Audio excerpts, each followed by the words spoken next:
Welcome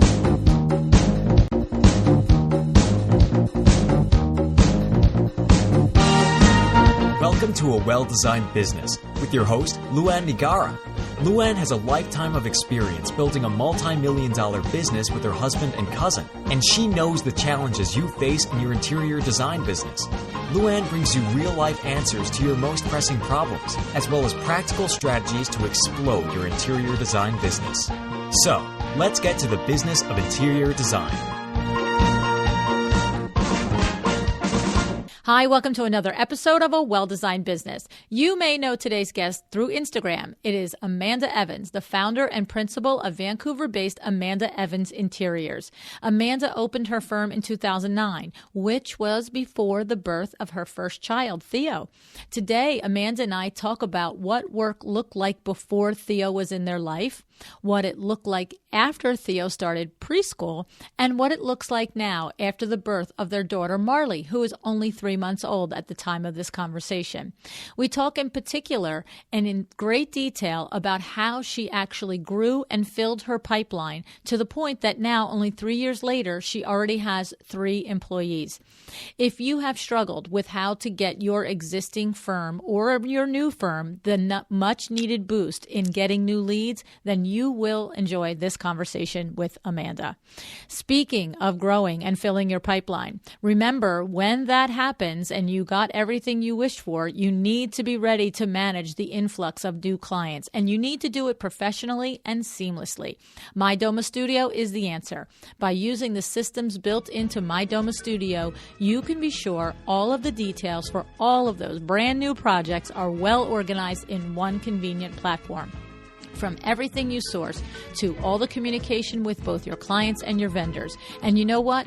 Don't take my word for it. Try My Doma Studio today for yourself and see how life-changing and how awesome it can be to feel and to be organized.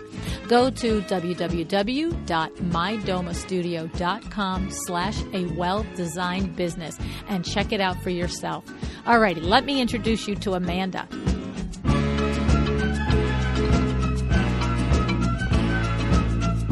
Hey, Amanda, thank you so much for joining me on A Well-Designed Business today. Hi, Luann.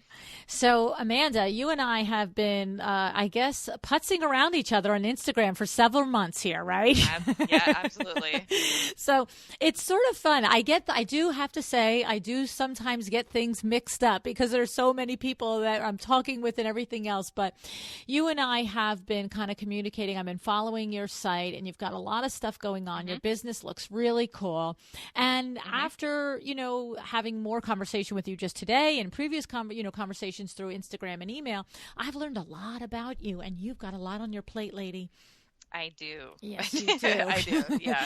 So I'm just going to set it up, and then we're going to figure out where we're going to go and where we're going to start from here. So the first thing is that some of this I said in the introduction, but the reality is that, Amanda, you've got your business, 8 years, but you've had a lot of transition. It's in a year ago now, we're talking in real time, September 2016, you rebranded your company. So that's a big transition.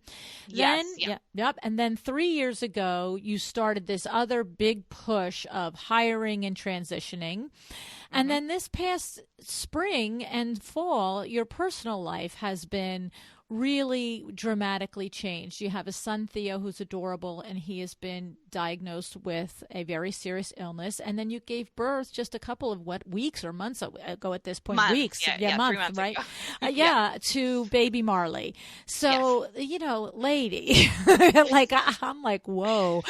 So we decided, as you adeptly noticed, most of my podcasts have a theme, right?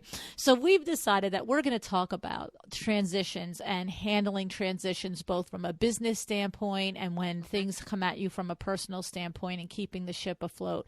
So start us off with your major observations about this period of your business and personal life. Well, I definitely would say that the first transition was when actually Theo, so he's 3, after he was born, he started daycare at like 14 months old. And that's when things got really serious for me, because I was able to, take some time off when he was born, slowly get back into work. And then once I had full-time childcare, I was able to work and push hard and, really develop some relationships with some local builders and real estate agents and people like that. And that really helped kind of get things off the ground, if you will. Because the first 5 years in business, I mean, oh gosh, I learned a lot of lessons. I don't think I really fell flat on my face I don't know, maybe a few times here and there, but I definitely would say the last 3 years are like the biggest transition, and so much business has come in the last 3 years. And I mean, there's definitely some things I can speak to on how I did that. But once I kind of took that risk and hired someone, things just unfolded from there and really changed. And that was like a big catalyst for me to like be able to take on bigger projects, better projects, is having some help. Because when I was on my own, it just was too tough for me. Okay. So all right, let's pick that apart for just a moment. So when you decided to really rededicate yourself and your energies to the business, you said that you developed relationships with builders and realtors. Tell us a little bit about the actual intention of doing that, and how did you do it? Did you join builders associations? Did you knock on builders' doors? What did you literally exactly do? It was kind of a combo of both. I did a bunch of research. So I'm in Vancouver, and I looked kind of around the Lower Mainland. Like, I live in North Vancouver, so I looked there and in West Vancouver, and really looked at different builders, and who I want to associate with, who I want to work with, who I want to work for, what kind of projects they're working on. And I kind of aligned myself with people that I thought would be a good fit before I even met them, by like looking at their websites. If I drove past a construction site and saw a sign, I would start researching that company and see if that's someone that I think I could do really good design for and work well with their clients. So I started with that. I also joined our local home builders association. That was great. It didn't lead to big jobs or anything like that for me, but it was just nice to go to the networking events and be a part of it. And again, learn about new companies, because there's so many people out there that, unless you really put yourself out there, you're not gonna meet them, and you're not gonna know about them. So I worked on one specific house with a builder, and he was marketing it a lot for his own company, and we actually won a couple awards on it through this home builders association. So that, I think, that was nice to, like, again, be a part of that and be able to put that on my website and be able to speak to that and have a couple awards under our belt. So that was a big thing. I think in my first couple of years too, I really learned. I always thought, okay, business is going to come to me. I'm going to have a beautiful website, and I'm going to start social media, and people are just going to be knocking on my door. Yeah, no, that didn't happen. So I learned the hard way. Like, you have to go out and find business. You have to go out and find clients. And I would rack my brain. I'm like, I don't know how to do that. Like, I don't know how to go find clients. Don't get me wrong, I got inquiries for sure. And I took on everything and anyone that I could in the beginning, because I think that's kind of something you do have to do in order to learn who, you really are as a designer and as a company, and really to figure out who your target market is and your ideal client. But I think that, like, once I started doing the research and really like learning who I wanted to work with, I started approaching them, whether it was cold calls, cold emails, at the builders association meetings or networking events, those kind of things. And then once you kind of get the ball rolling, I find it gets a lot easier. You get a lot more comfortable. I definitely went out on coffee dates with a couple different, whether it's real estate agents, there's a couple of real estate agents and other builders that I would go and meet with and just talk about, like, can we do business together, and what kind of clients do you have, and what kind of builds do you do, and how I can serve you and how I can help your clients. And I think those meetings are pretty important to have, because because then it really helps you identify like, okay, these are the kind of projects I want to work on, and these are the kind of people I want to work with. So that was big, and that came off of advice from a business coach I had a couple years ago. And she basically told me to go out on like 100 coffee dates or something ridiculous like that. And I didn't make it to 100, but I did go on quite a few, and it just kind of snowballed from there. Like, I mean, well, once you start getting a couple different projects with different builders or contractors, it's nice because you can kind of, like, when I would go and meet with a new client and maybe a new builder, I could refer back and say, oh, I've worked with so-and-so and so-and-so. And if they're well-known companies in the city, then that kind gives of you cred. gives you a little bit of credibility. So, yeah. Okay. Yeah. Let me ask you a couple of actual questions within that, though. So I hear you. As a matter of fact, I just had a coaching session the other day where I said the exact same thing, identify the builders, this and that and the other thing. But talk to us a little bit about two parts of that. When you joined the local builders association and you first went to go to the networking meetings, I'm not even talking about leaving the house and getting from your home to that door. I'm talking about actually being in the meeting.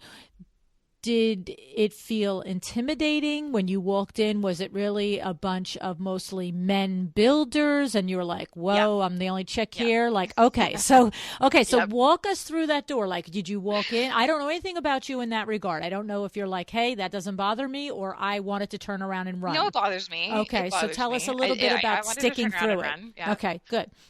But you didn't. And I so definitely, did you? I definitely am on. Yeah.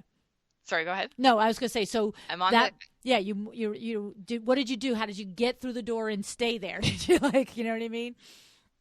Little pep talks in the car before. Okay. I would definitely, and again, this is when I would say, I didn't have anyone working for me. I was on my own, a little, maybe less confidence, if you will, about my company and who I am as a designer and what the kind of clients I want to work with are like. So anyways, I definitely was a little bit more timid and a little bit on the shyer side, and I still am.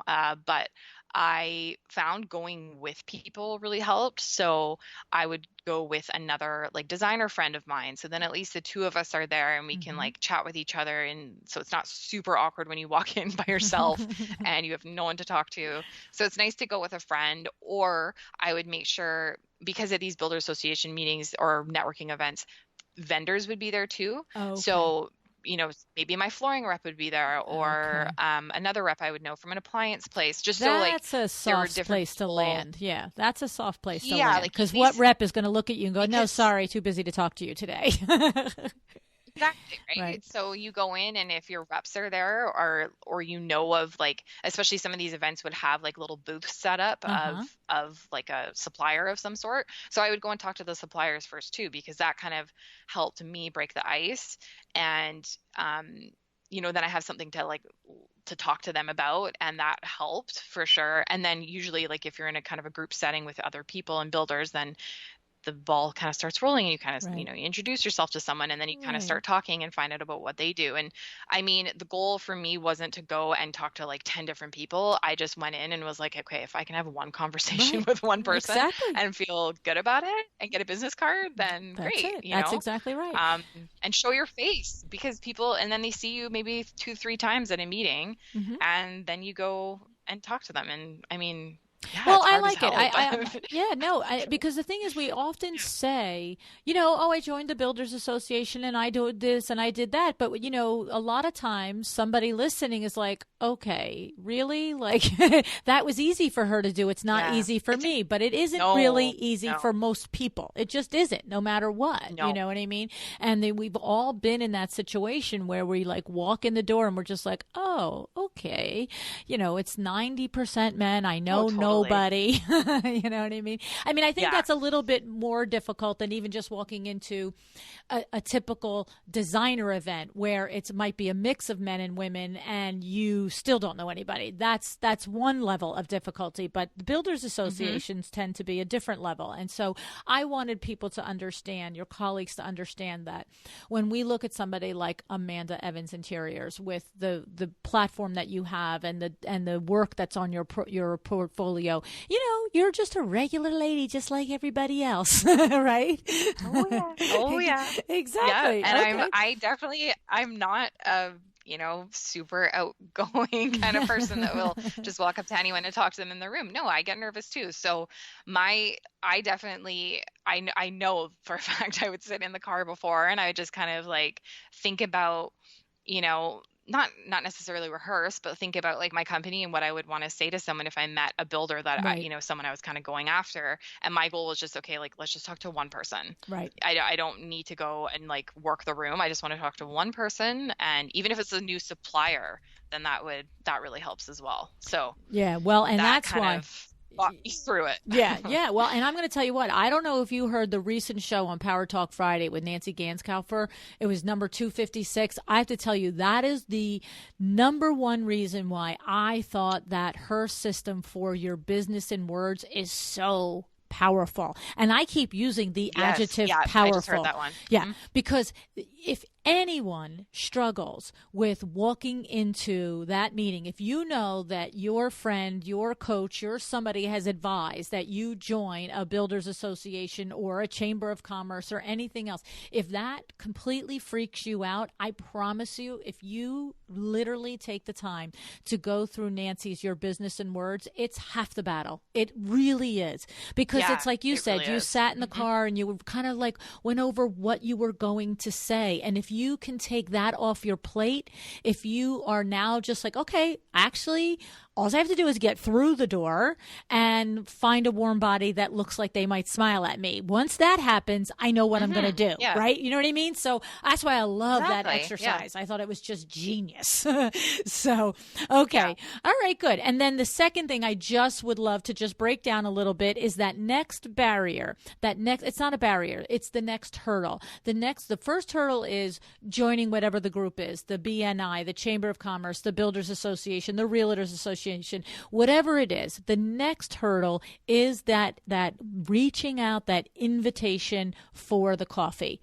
So tell us about that. Did you do, like you said, you did cold calling by email, cold calling by phone call? Do you feel like you invited 20 people and one said yes? You invited 5 and 3 said yes? Like what kind of numbers did you experience with that, Amanda? I would say it was more so, I probably reached out to, this is quite a while ago, so I have to kind of rack my brain, but I would say I reached out to maybe like 5 to 10. Like I really focused on who I wanted to work with. I like that too, yeah. Yeah, because I didn't want to cast the net too wide and, work with and reach out to a ton of different people because you just kind of never know. And who you're going to meet and whatnot. So anyways, I really looked at who I wanted to work with and reached out to them. And some people, they sure did not get back to me. And other people did. And it definitely was I find it, I know maybe it's a bit of a cop out, but just to email first, because I find like it in these days, like if you just call someone and because I just know for me, like when I get phone calls and I'm really busy and like, you want to hear someone's pitch, but at the same time, you're like, oh, like I got to do this. Exactly. I can't do this right now. Exactly. So it's nice to like get that email of saying like, hey, like, here, this is who I am. Here's my, and you'll have like a link to your website in the signature and whatnot. And you can just like, whether it's just talking to them about something you saw on their social media or like a way to kind of break the ice and then say like, I will be calling you in a couple days time to see if you're able to connect for a coffee or something like that. Mm-hmm. I found that was effective and I was able to meet a couple people. And at the same time, I had people reaching out to me, like different builders reaching out to me and we didn't necessarily work together. But I just find that overall aligning yourself with builders, contractors, and the real estate agents, because those are the kind of people that are getting the projects as well. So if you have a really good network and really good relationships with the builders, especially, they get projects all the time. And I feel like a lot of the times, if I break down all the projects that we're working on now, it's through the builder as opposed to coming through a client. Because usually a client will go find their builder first. That's like the big meal deal. And you want to get your builder. And then you look for your design team. So right. I love it. So I think it's great.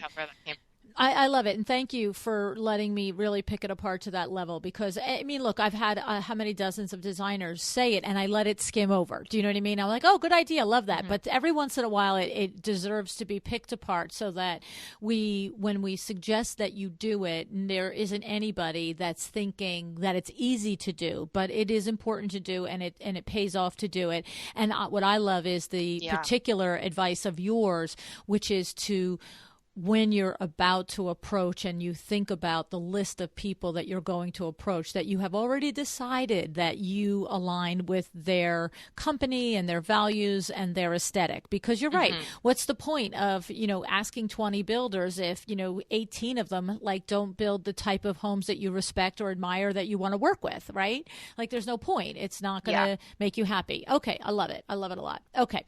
All right. So now you are in this phase where you have built up some relationships, the leads are starting to come in, and then it's growing and it's time to hire. So tell us a little bit about the lessons that came from this next transition phase. Yeah, I think once having Theo was obviously a huge transition or change in my life of having a baby. So that, for me, really solidified that my time is valuable and I can't work until 4 a.m, and I can't work on the weekends, and I can't go see clients in the evenings. So that was a huge lifestyle change, because before that I was I'd work on the evenings, I would work weekends. I remember at one point doing AutoCAD until 4 a.m. and thinking, what are you doing? I literally had to give myself a pep talk at 4 a.m. This can't happen anymore. So, after having him, I realized, okay, things have to change. I have to work, 9 to 5, whatever, Monday to Friday, as best as I can, obviously, with doing face-to-face meetings and whatnot. So that was a huge kind of, again, catalyst to make that change and get someone on board. Cause I quickly realized that I can't do all the design work. I can't do the sales. I can't go and meet clients, prospective clients, and, existing clients. I can't do the admin, and manage, all our samples and that kind of stuff. So, I started with a junior designer who worked with me for I think 2 or 3 days a week. And that helps. There was definitely some, pros and cons to that for sure, because I find it's difficult when someone works for you part-time, because sometimes you need, something on a Monday. She's only coming in Wednesday, Thursday, Friday. Right. Or the follow-up is 3 days later and it needed to be the next day. Exactly. It's tough. Yeah. So that was, again, there was the pros and cons to that for sure. I think I had a bit of an aha moment too when I was staying up really late at night doing AutoCAD work. I thought to myself, okay, look, you can do AutoCAD, sure, but you're not great at it and you're pretty slow. And there's people out there that, are specialize in this. So my first thing to also offset or offload was AutoCAD. Cause I'm like, okay, I don't need to be doing the construction plans for the clients. I can hire somebody to do this. And I had to really switch my way of thinking, because I would think, okay, I'm making X amount of dollars on this project and I'm going to work every night to get it done. And then I would think, okay, well, if I hire someone, well, then I'm going to have to pay them X amount of dollars. But then I didn't think, oh, okay, well, then I can be working at the same time and billing a different client, that's what really, I really had to change my way of thinking, because I would look at hiring someone as a cost, whereas actually it's something that can make you money. Right. So, because you can be doing so much other stuff and kind of dividing and conquering. So I had one person doing CAD. I was able to go out and do more client meetings and sales and getting people in the door. And then once the CAD was kind of taken care of and off of my plate, I felt a huge sense of relief. And then I would have a separate designer, a junior designer, 2 or 3 days a week, and business just kept coming in. So I was like, okay, that's it. We're going full time. And I hired my first full-time designer last year. And that's just been a game changer for me. So it's allowed me to grow and take on the projects that I've always wanted to take on. I couldn't do the scale of projects that we're working on now when I was working by myself. Okay, so that's a big difference. Okay. In other words, when you are working by yourself, not to say that there's not somebody listening that's saying, I've got this all locked down, I'm doing it, but your experience was, totally. right, your personal experience was that you were able to, it almost sounds like up-level your firm and up-level the projects that you were able to take on in scale and in probably budget amount when you had a little bit of a team behind you. Yeah, exactly. Yeah. Okay. And just be able to take more on, you know, because we kept getting inquiries, and and kind of developing new relationships with some really great builders, and they're busy. So, Yes. you know, they keep referring you, and I want to take the work on, and I want to grow. So, once I had the one full time, then I quickly realized that I needed another full time. So I hired another designer, and yeah, so it works. It works well having two, like I have a junior, and then and we just transitioned. I had another designer who's on a maternity leave, and then I've got so I've got two now, and one's a junior and one's a senior. So it's great to have the different levels of skill sets as well, and they both work really well together. So that's been super helpful, just to not only grow the business and transition, but to also help me right now with obviously being off of work and being on a bit of a maternity leave. Right. Well, and that is the other advantage when that you have employees, is that you are able to not only do more work, but when you have things in your personal life, then the work doesn't grind to a halt because you're not the one there doing it. Right. There's somebody behind you that's keeping the ship floating. And that you've had a lot in the last 6 months between Marley and Theo, right? Right. Yeah. And when I had Theo in 2014, the work did go to a grinding halt because I had no one working for me. So I had to wrap everything up, and any projects that were continuing on. I had one of my really great friends who's a designer as well, and we share an office together. She kind of would answer calls and answer emails from time to time if anyone needed anything. But yeah, the work did come to a grinding halt, and then you have to kind of start all over again almost. And that's what it felt like when I came back to work after having him. I did have to kind of start all over again. It felt like, with new relationships and getting people through the door and getting out there and getting my face out there. So right. Yeah, having people here now has made a world of difference. Right.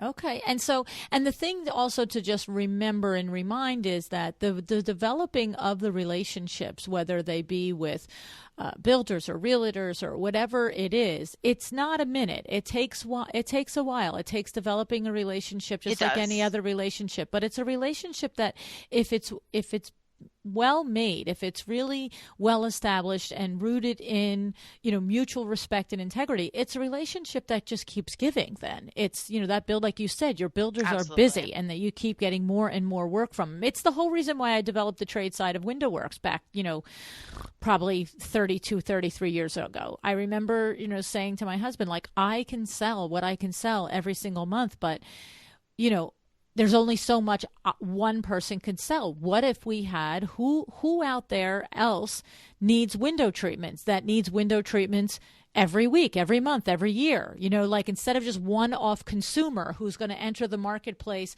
for her living room every 7 years and maybe will, invest in custom through the rest of the house. And I was like, interior designers, they have clients every day. And so, he looked at me and he was like, Exactly. That's a great idea, and I never forget. I often talk about, hey, just go do it. It's fine. It's scary, but do it. But I do remember being scared too back in the day. I never not did something because I was afraid, but I do remember being afraid. And it's so funny because I remember very clearly, I was probably 21 years old, and I was in the Yellow Pages and looking for under interior designer and writing down the names, because of course there was a Yellow Pages, then there wasn't Google, and writing down the names of 15, 20, 25 interior designers in like a 20-mile radius of Window Works. And I literally called each one. Hi, my name is Lillian. I'm from WindowWorks, wondering if you have window treatment projects that maybe we could help you on. And it's like click, click, click, like whatever, Yep.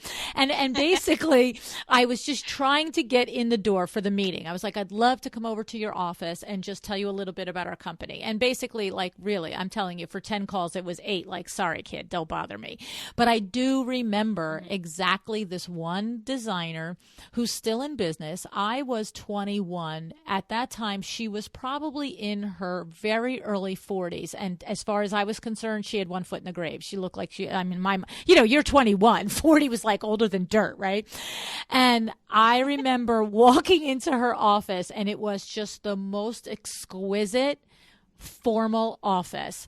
And I just thought, oh, sweet Jesus, I'm in over my head. Like, I wasn't dressed right. I was a kid. You know what I mean? And I'm the owner of WindowWorks. And I just thought and she just chewed me up and spit me out. I'm telling you what, and I was like, Oh no. oh my goodness. I never forget it. I will never forget it. She was just so openly disdainful to me. It was like, what are you doing in my office? But, I had thick skin. And so I was like, okay, on to the next one. Maybe the next one will be nicer. Exactly, right? On to the next one. That's it. But it was the beginning of developing a lot of relationships. And I have some of those that have been my, design clients for all those years, for these many years. And others have retired since then. And then, of course, you get a reputation for something. So I became and got a reputation for being a company that is reliable and trustworthy and doesn't sell a designer out and will do everything they can to support you and your client. And then other designers start to call you. So it's the same with you guys. If you, make some relationships with some builders and you develop that relationship and you get that reputation for being somebody who has their projects lined up and that they make the process easier for the builder and take that headache on, right, with the client, that the builder doesn't have to be like, okay, what is the kitchen tile selection? Can I have that, please? Right? So there's a lot of value for a builder letting a designer be in the middle of the process. I mean, just think about it. Like, I don't know how they do it without a designer, I know. to be honest, I know. Yeah, like, it's the truth. I meet them all the time, and I just look at them and go, like, why? I got like a Rolodex of 20 names. Why don't you get one of these men or women on, in your project with you? Why do you chase this stuff down, So, okay, so I love it. It's very, very cool. So transition. So now you're managing a team, okay? And tell us a little bit about, where did you find the team, and like, where did you go to look? As long as we're going to take all these nitty gritty details apart, we may as well just do 10 minutes on that one. Where did you go when you looked for your first employees and that AutoCAD? Did you go to local colleges? Did you go to the design industry events? Where did you find these people? Well, so I should take a step back too. When I was transitioning and getting, these bigger projects and needed help with CAD, I was still working at home. So that was a huge, a big change for me, is that I ended up actually getting an office, and that allowed me to hire people. Okay. Right. So, I kind of missed that point. But anyways, I ended up getting an office with my friend Jessie, who's a designer, and we still share an office now, which is awesome because the two of us were working on our own in our own houses, and decided, okay, we need an office. We need a place that reps can come see us. We can have a good sample library, and I can eventually hire someone and they can come work with us or me. Wow. So anyways, and you share not only the expense of the office, but you share the library, so you don't have to have 19. Samples. Oh my God, That's so smart. That's so good. Okay, I love it.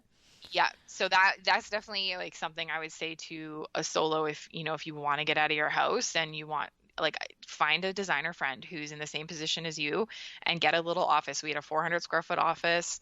We had, it was basically 2 rooms. It took some of the loneliness out of it instead of just working by yourself. For me, I always kind of felt lonely when I was on my own. And when we got to work together, then we could like bounce ideas off each other. We could vent to each other. We could, give little presentations to each other if we were like questioning like some of our design choices. So anyways, that was a huge change for me, but it was so good. Like, I honestly think that that's what helped me get the confidence to hire someone, get those bigger, better projects, is being able to have a space that I could like bring clients to me as well. We just moved in June, so we have a bigger office now. It's 800 square feet, and with a couple more rooms, so we've got like a proper sample library and whatnot. And I haven't been there a ton, to be honest, because we did move in June and I had a baby in August. So I haven't been around as much as I like. But when I do go back, I'm excited to be in that place. But for the actual hiring, I think the first person actually reached out to me, the first CAD technician that I worked with. She emailed me and said that she contracts her work out to designers, or does like AutoCAD and other design work for them. And it was the perfect timing. Her email was really like, it was directed right to me, which I think is pretty important if you're going out to work for someone. And I think she found me on social media, and we started chatting, and like I said, the timing was just perfect because I needed a CAD person. So I just contracted out her services, and she did a couple projects for me, and she was fantastic. And from her, because she ended up taking a full-time job with someone, every time that I've needed a new CAD person or a new designer that just is on contract, I've reached out to her.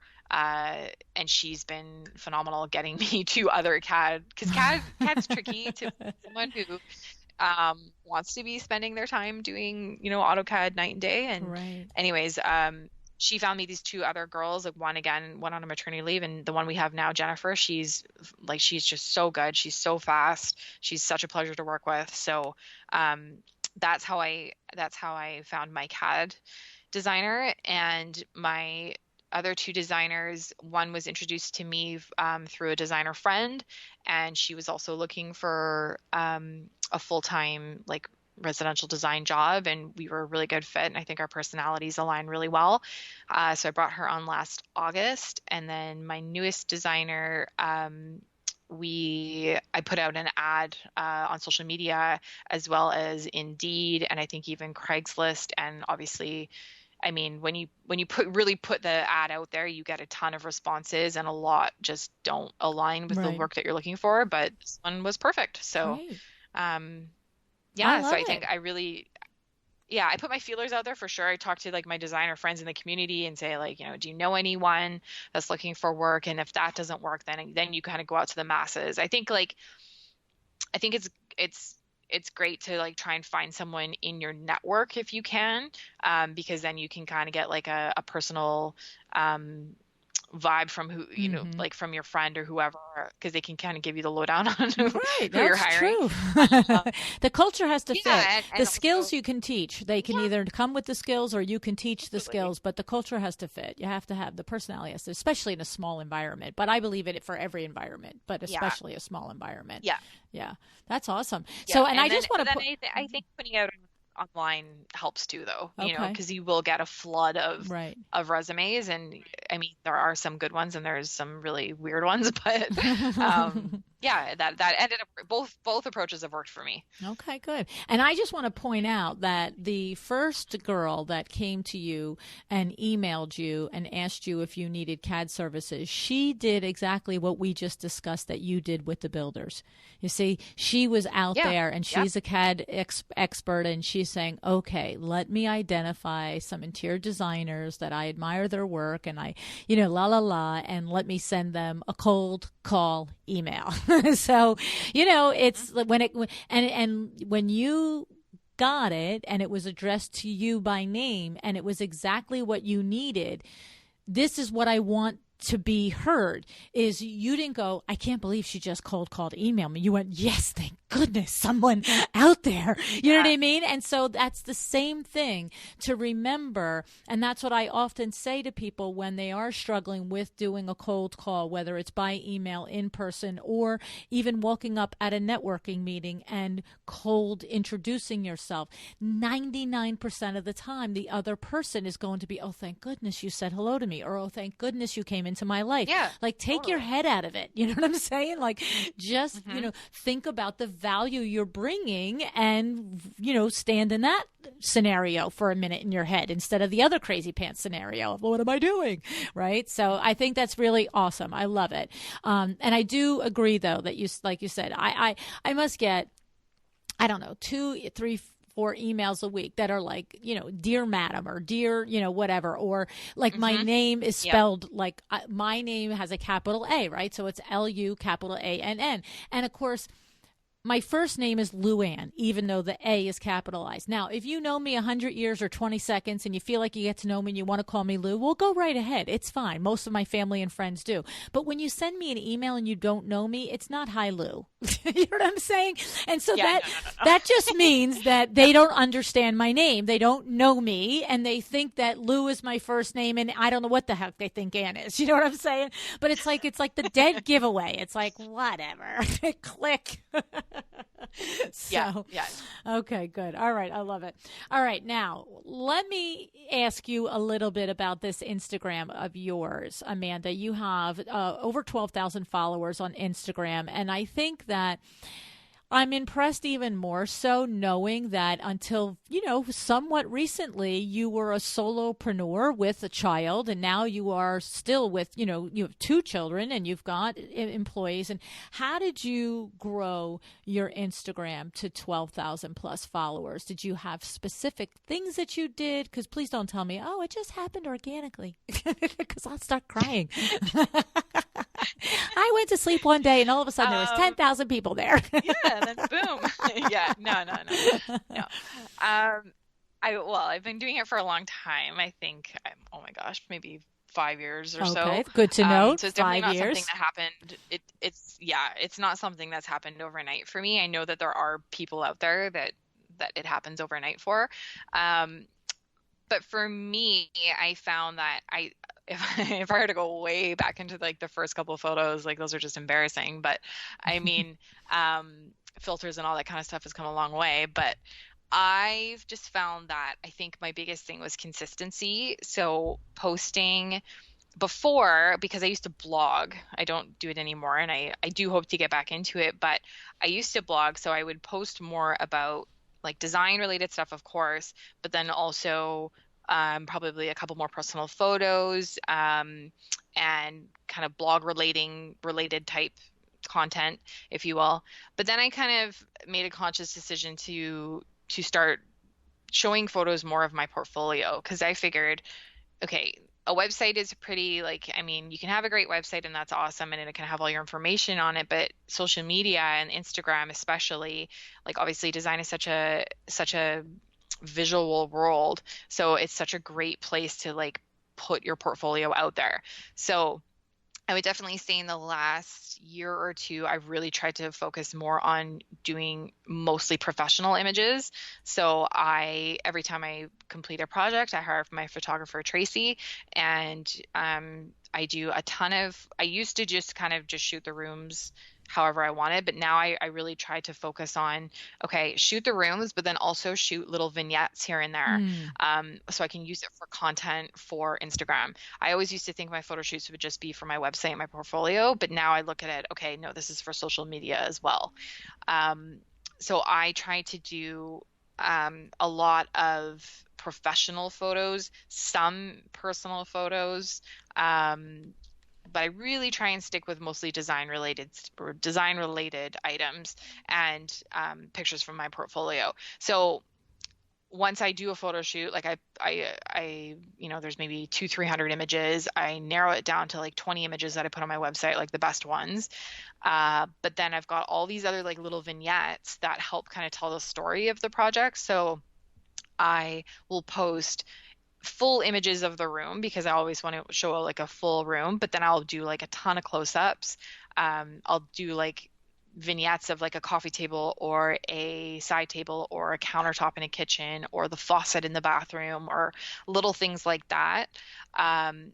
Or I'll take my like really big photos, like say it's a whole room shot, and because it's such like it's a great photo and it's high resolution, I'll zoom into certain areas and then just Instagram like 25% of a big photo, just to show like, again, like kind of certain areas of the room. And I kind of play around with like my favorite spots of or my favorite parts of a picture and zoom in on that and then Instagram that. Are I you find curating all that, that? Are you actually doing all that work and that that's all decision? It yeah, is. Okay. that's It's a only lot me. of work. Yeah. A lot of work. It's a lot of work. Yep, that's a lot of work. There's definitely times where I'm like, I don't know. I kind of have a love-hate relationship with Instagram. Sometimes I'm like, oh, I just can't be bothered. I don't want to get on there. Because it is so much work, It and you really is. have to think about, what you're putting out there, because you want to align yourself with like your ideal client, and you want to speak to them, and you want to, show them what you're all about, and what the kind of design work that you do. I found that when I was doing photos, like I would take photos sometimes of like when I was really trying to grow it, of like my own space, for instance, or my a couple different maybe portfolio shots, and I would tag my sources every now and then. Like I would tag Pottery Barn, I would tag wherever I got something from, and sometimes the photo would get regrammed, and that helped gain like a following for sure. Okay. So you yeah, would say tagging you Crate and Barrel, tag your sources, whether it's Kravit or yeah. it's whoever. Okay. But there's a fine line to that, because if it's if it's a client project and I put my portfolio out there and I tag the sources, I have to be very careful, because you don't want to give it all away. Because someone's paid you to do that. They've paid you for your expertise. So there is definitely a conflict of interest there. You have to be very careful, I find, with how far you tag it. If there's certain things like pretty identifiable objects, like, okay, everyone knows that this, for me, like if you're like a little bit savvy with your shopping and something's from Pottery Barn, for instance, I know that's just an example to use. I don't mind tagging a thing from Pottery Barn, because okay, so what like you're saying, if vase it's pretty obvious that anybody that pays half attention to design and trends would know that this is probably from this source, then you tag that source, because you're not giving away a trade secret from your okay. I like that. And what about vendors? Like, what about, is it the same like if if something's custom designed? I'll do that too. Like I'll tag it. Actually, sorry, if it's custom designed, I could tag it as myself, and then I describe it in the photo and say, like, this is a custom table we did for a client, but I don't have to say like, oh, it was such and such metal shop and this wood shop and blah blah blah. Right, no, it's an Amanda Evans Interiors product. Okay. And what about the distinction between somebody like Kravit? So if you were using a Kravit couture fabric that is exclusive to Kravit, even if a client, anybody's client saw it, they can't purchase it without a designer. So is that something that's okay to tag, or how do you do that? It honestly, it kind of depends on the mood I'm in. Like sometimes I feel like I just like tagging it because I like to, well, there is that off chance that that company will re-tag it or regram it. And that's, that's a great way to gain a following. I also like to show, I like to show those companies that I use their products, that I'm an avid user of Kravit fabrics, Robert Allen, Beacon Hill. I mean, there's a bunch of different fabric companies that I use, but Kravit's kind of my main one. So I like to, show those companies, here I am using your product and in my projects. And I love using this kind of stuff. So, because there's no risk there. The client can't go buy it. Another client can't go buy it. No. Right. Okay. And then I'm just going to say, I use Kravit as an example because clearly, why did I use them as an example? But I didn't realize you were going to say that they're one of your favorites. You know that you use the hashtag InstaKravit, and then you get the chance that they actually will, because they're looking to repost. Yeah. Okay. I mean, that's out there. So, okay, cool. Yeah. Okay. So all I right. do that. And then also, like, I'd say Circle Lighting is a really great one too. Like they put your image, like, and I know some people maybe agree with it, some people don't, but they put your images under their social media on their website. And again, that's a great way. Like I found some of my favorite designers through that. Like I'll go into Circle Lighting's website and I'll see that, they've featured a couple different designers, and it's a great way to get a following going. I always credit my photographer. That's huge. You have to do that if you have someone taking your images for you. And if sometimes I will feature other people's work, like obviously like when I'm on Instagram or Pinterest or whatever, and I'm really inspired by some different designers and some of my designer friends, I guess you could say, I like to feature their work and put it, and especially if it aligns with what my my kind of look is too. Like I wouldn't go and feature something that's totally different than what I like to do, because I like to keep it consistent. I think consistency is huge. But at the same time, if you're featuring someone else's work, you have to, again, credit the designer, credit the photographer. If someone says like, oh, this is beautiful or something like that, you can't say like, thank you. You have to say, yes, so-and-so's work is beautiful. You know what I mean? Like you can't take credit for even if you already credited them, you said if there's comments, you actually reinforce. Still, you reinforce. Hello. Yeah. Okay. Yeah. I have a question for you in the sense that you're talking about how in that little process of that complicated, time-consuming process of the actual photo shoot. And what you said is you're going to get 200 photographs from a particular shoot usually, and then you're going to pick the 20 best that are going to land on the website. And then from those 20 photographs, you're going to then generate probably 60 or 80 others, it sounds like. From each of these photographs, you're going to generate 2, 3, 4 photographs. Do you batch this time, Amanda? Do you say, okay, once, a month I sit here with all my photographs and I, do this, like you said, the filters and the 25% and the making the selections and zoning it in, and then create a file where when you're going to go and do Instagram, you've got it all ready to go? Like you're doing that in a batching sense? I wish I could say that I did. I just started doing that. Okay. And on the again, fly is so I realized hard, how right? valuable time is. Yes. Yeah. So I did not do it before. I literally would email myself a couple photos every now and then just post them. Right. But and also another big reason behind getting more organized is because I'm not on job sites right now. I'm not because I'm home with my kids. So I don't have a bunch of like photos that I can do of what I'm working on every day. So that's why I've been doing a lot more of my portfolio. Okay. So I guess a couple weeks ago, I sat down, went through my most recent images and put them onto my phone. And then now I've downloaded this a new app, and I can plan out all of my images. And that helps too, because you really want to think about like, when you go to someone's profile for the first time, those top 9, everyone talks about those top 9 images, and those are super important that they all kind of jive and look good together. So with, different apps, you can kind of move the photos around and make sure that like the color palette looks good and there's nothing like too jarring that sticks out. What app are you using? And really plan. It's called Planoly, Planoly. I have a question for you about so that. I have a question for you about that. So I hear that too, that, you want to look at the 9, pictures in your grid and this and that and the other thing. So here's my question. So for instance, I will randomly post, hey, going live and like WindowWorks, Kimberly goes live at WindowWorks 4:00 every Friday. So on Friday at like 11:30 or 1:00 or 2:00, I will use the Legend app that we learned about from Tabitha Carro, who I will look up that episode while I'm talking. But the thing is that I will put that little thing out that says, hey, going live at 4:00. But then when I look back at the feed, it shows as a blank color screen because it's a video, it's a moving thing. So in the moment, it's really a good, effective thing to let people know something's happening. And if they're available, they can come over and catch or talk about window treatments. But when I look back at the grids, it's like, get that out of there. So here's my problem. So a lot of people will comment on it though.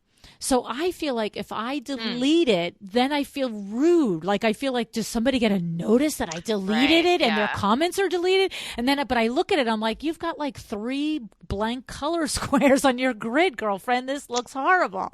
So is there a protocol with that? I keep forgetting to ask people about that. You know what? I don't know because I've never done that before. I have to reach out and ask Tabitha. That's what I think. Tabitha was episode 235. I would see if there's like, I'd see if there was a conversation of comments underneath and it was, then I'd say it's probably valuable and keep it there. But if there's not a ton of comments and nothing really, someone doesn't need to go back to refer to it or anything, then maybe I'd get rid of it. Yeah, but yeah. I don't know. Funny. I've never done it before. So I know. I wish I could help. Well, and it's funny because like we all talk about what does your grid look like, and then when you want to go clean up your grid, you're like, oh, but what about all those people that commented on my grid? Like, no, yeah, no. Yeah, so I'm like, okay, is it really middle school out there? Like they're going to be offended? So, okay. All righty. So I understand the steps for building a good-looking Instagram page that you used. You first talked about consistency. You second talked about the use of your portfolio and repurposing the use of the photographs from the 20 best. And I like that you said that. I don't remember which expert told us this in the last 2 years, but I do remember literally hearing that exact same thing, that when you are taking your pictures with your photographer, your 20 best, your whatever it is, goes to the website, but then the lifestyle shots, the behind-the-scenes shots, the little vignette shots, they can all be repurposed and utilized all through your Instagram and your other social media. So that's awesome. I like that. And then, so you said consistency, the quality of the photographs, the repurposing of the multiple events, and then we're going to try and batch them a little bit better doing that work. And you said the tagging the sources. Okay, so all good steps. How about engagement? Do you have rules of thumb? I mean, did all of your followers literally just come to you because you have such great content, or did you also have another set of steps that you did as far as engagement and being in the community of Instagram?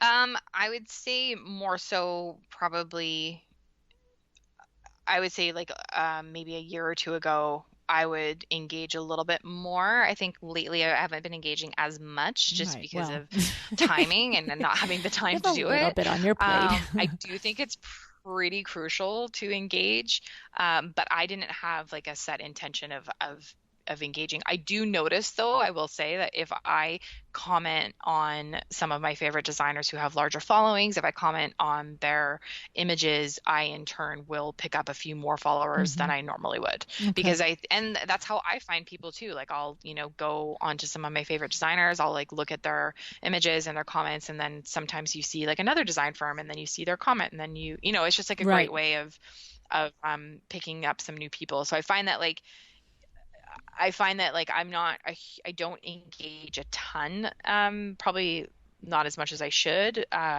I do think it does help, though. I think it's something that's important to engage with other people and comment, and it's nice. It feels good when you get like a nice comment on a picture and someone like loves your work. Like it feels amazing. So it's like, I want to give that back, and I want to tell people how amazing I think their work is. So I think it's important. Yeah, I think it's pretty interesting, the Instagram whole thing, because I think that I don't know that I've talked to a single person yet that no matter how big their following is not doing their Instagram themselves. So, I've talked to Shea McGee, who I'll tell you what's funny. Shea McGee put a post up, I think about 4 days ago, that there was an adorable picture of her and Sid holding up 600K. And like, I'm going to tell you, I think 24 hours later, I was looking at one of their posts and it was already at 610K. I was like, wow, she's just making she's like just generating followers. Like, it's like a machine, right? But even Shea, and also Amber Lewis of Amber Interiors, who's got almost, I think, 600,000 followers as well. They both said this very similar thing. Like the first 25 to 50 comments are probably each of them. And then after that, when you're like 498 comments, she's like, no, they're not me. Or if the 50th person asks the same question about where did the wreath for that front door come from, she's like, I'm not answering that, 90 times. But the reality is the bulk of that work is done by these principal designers, that interaction. And that's, what you're expressing as well. You have this staff and you've got these, other people working for you, but the Instagram is you. Yeah. I think it has to be your voice, though. Yeah, it really does. It does. Like, I mean, you can get help. You can absolutely get help. But I think that at the end of the day, it's like my company is me. And, I want to be the voice behind it always. So, and I'm very specific on what I like to put out there, and want to make sure that I'm curating the proper content. Yeah, So I would agree. I think that control freak, so it's hard to let go of that well, control, there's that, you know? right? But I would agree. I would think that you being the greater you, all of us, you could get help in the other steps. Like at one point, you could get to the point where you could have a trusted senior designer say to them, take the 20 images that I selected for the website. From those 20, create me 80 images, and then email them to me. But then the voice is you, the words that you write and the comments that you go back and forth. I think that's the only place that you could. I shouldn't say only, because, somebody else will figure out a fabulous way that works for them to do it. But it seems to me that is the one place that you could have help with it. But the voice, you're right. I think it has to be. Well, it's funny because a lot of times I'll think about, oh, should I say it that way? Should I do this? And I'm like, well, that's exactly how I thought it. So yeah, just say it that way. Yeah. Yep. I used to ask Kim all the time, does that sound stupid? And she'd be like, she would look at me and she goes, well, it sounds like you. I'm like, oh, okay. It took me a while to be like, oh yeah, I guess it should sound like me. It's me. Yeah, totally. So it's funny, so funny. But anyway, I have to tell you, I really, really enjoyed talking with you, and I just can't even, thank you enough, knowing, what's going on in your personal life with your children and new baby and Theo and the business in transition and everything. To think that you found this hour for us is amazing, Amanda, and I really do thank you for it. Not a problem at all. I have to say that this podcast has really helped me too, like with just such great advice from all these different people. Like I love listening to like Kay Whitaker and Krista Cooper, and I've got all my favorites that I go back to and I keep listening to their episodes. And this podcast was introduced to me by one of my reps at our local fabric companies, Tritex, who carries Cravat. And my rep Stephanie introduced me to the podcast and said it was amazing, and I've been hooked ever since. So that's awesome. Thank you though, because I feel like I have learned so much, and I've learned from all the different guests that you've had on the show, and a lot of different designers that I admire as well. So I'm flattered that you'd even consider having me on. Oh, so no, thank you. You're welcome. Thank you. And thank you for sharing all that. And I have to say, it is true. It is because the designers like yourself, all of you come on and you're willing to share your stories. And it just helps everybody realize that, I'm not alone. This person is going through it just like I am. Right. And then of course, like you said, Kay and Krista and all the other coaches that we've had on. I mean, those are shows that you really do have to really listen to more than a couple of times, right? You do. You have to go back, and you do. It's great. I listen to it while I'm at the gym usually, or driving, and then I'll go back and listen to it when I can sit down and have a notebook in front of me. I know. Well, my goal is one day to get extremely organized in being able to prepare. I used to in the very beginning for like a year or so. I did the things I learned from. And so every episode I would make this bullet point list of all the things I learned from that guest, so that, because that's how I listen to podcasts too. I'm never going to sit and listen to a podcast sitting at a table. I'm always going to be running or driving or whatever. And it used to make me crazy on the podcast that I listened to. I'd be like, oh my God, I have to listen to it again with pen and paper. And I'm like, who's got time for this? Right. And so I was like, I'll make a cheat sheet for everybody for every episode. But there's so many other things that have come from doing the podcast, and it's moving at the speed of light, that I actually have been so remiss in doing that. I don't think I've done it with any regularity in 7 or 8 months. And the reality is now I just switched to a new website, luannigara.com, and the podcasts all came, but a lot of those links are broken. So if somebody's listening to an episode like from 2 years ago and it says you can go get it, guess what? You probably can't. And so that stinks. But that is my goal when I get an admin for the podcast. We will get very buttoned up here, and we will get very organized, and you will be able to just click and get the list, and you can do it while you're running, driving, and just know the list is there. So, it's #goals, right? Totally. Anyway, well, thank you so much. I really do appreciate it. I hope you have a great day, okay? Thank you, Luann.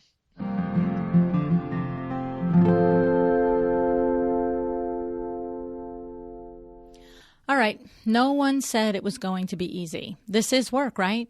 This is your career, your livelihood. It's your dream. It's your passion, right?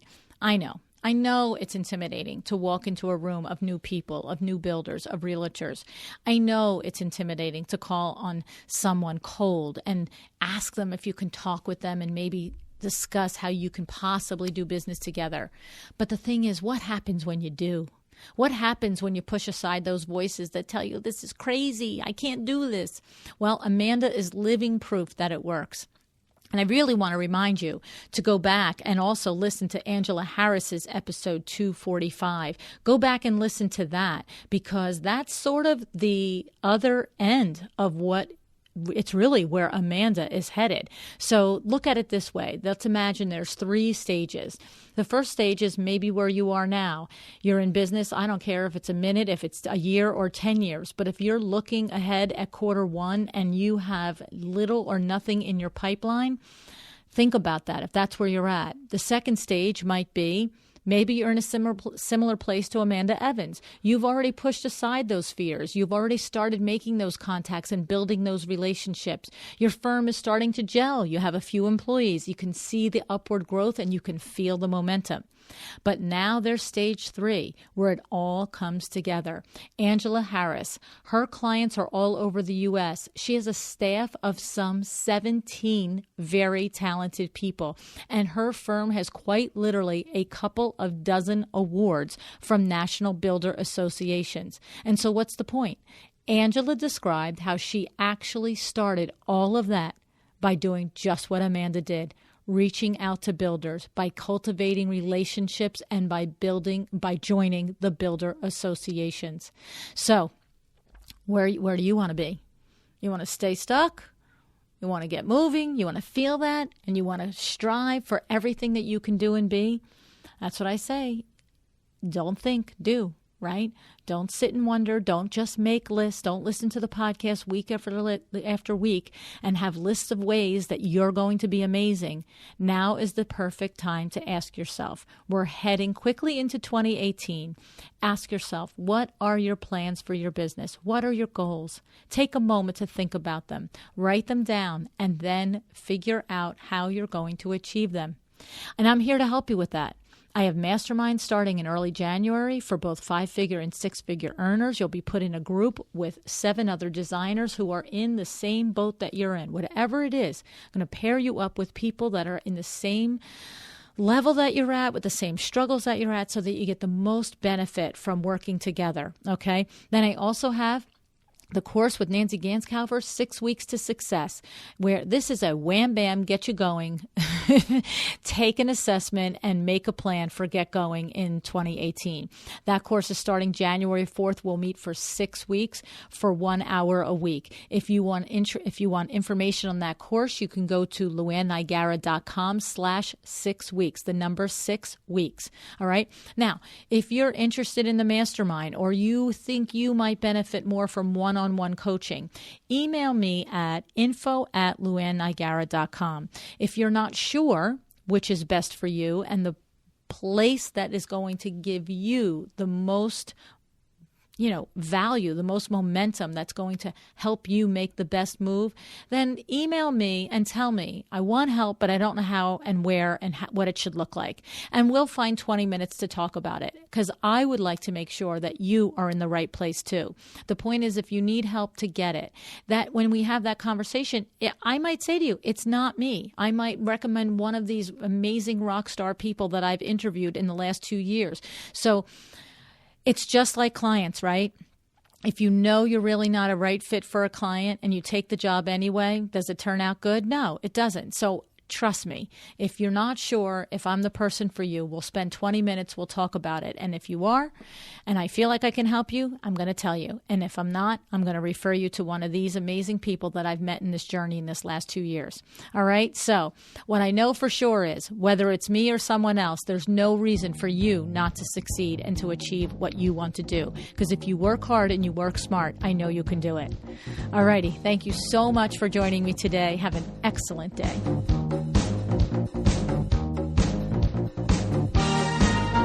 Thank you for joining me again today for another episode of A Well-Designed Business. This podcast is a production of WindowWorks in Livingston, New Jersey, your trade resource for custom window treatments and awnings.